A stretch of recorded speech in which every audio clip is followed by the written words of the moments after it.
Hi guys, இந்த வீட்டை பொறுத்த வரையும் சென்ட்ரிங் பாருங்கள். ஃபுல்லாகவே பாட்டம் தான், பட் இருந்தாலும் எந்த அளவுக்கு அடிச்சிருக்காங்கன்னு பாருங்கள். பால்கனி அப்படியே உள்ள இது வந்து படிக்கட்டு.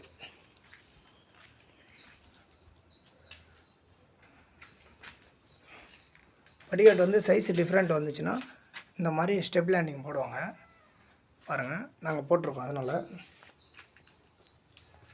மேலே அந்த பாட்டத்தில் வந்து படி வந்து அளவு வரணும்னு 6க்கு 10 அளவு பண்ணதில் அதில் ஒரு பாட்டம் போட்டு அடிச்சிருக்கு சின்னதாக 6 பீஸு. உள்ளே பாருங்கள், ஃபுல்லாக ஜாக்கி ஃபேன் தான். பட் இருந்தாலும்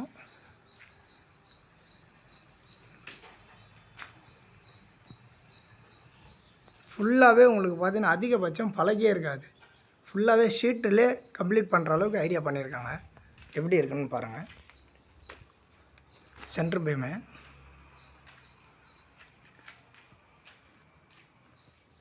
ஃபுல்லாக பாருங்களேன். இந்த கார்னர்லேருந்து சீட்டு தான் ஃபுல்லாகவே.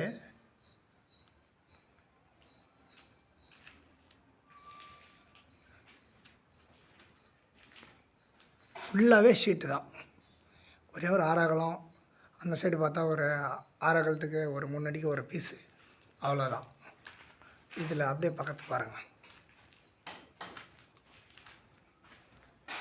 அவர் தான் பில்டிங் மேஸ்திரி. நான் சென்ட்ரிங் பில்டிங் எல்லாமே அவர் பண்ணது தான். அப்படியே பாருங்கள். ஒரு ஐடியா யோசனை தான்.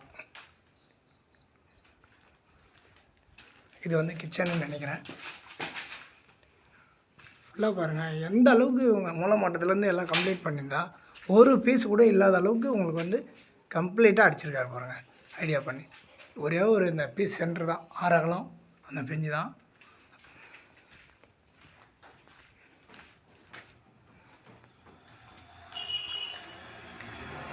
இந்த ரூம் பாருங்களேன். இந்த ரூம் கூட இசை இல்லைன்னு நினைக்கிறேன். பார்ப்போம்.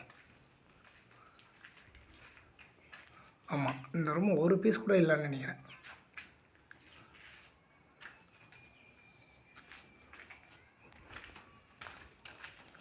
பாத்ரூமு இது ஹால் போலுது. இந்த ரூமில் ஒரே ஒரு பீஸ் கூட இல்லைங்க. 1 இன்ச்சு கேப்பு கூட இல்லைங்க. மெயின் ஃபுல்லாகவே ஷீட்லேயே கம்ப்ளீட் பண்ணியிருக்காங்க.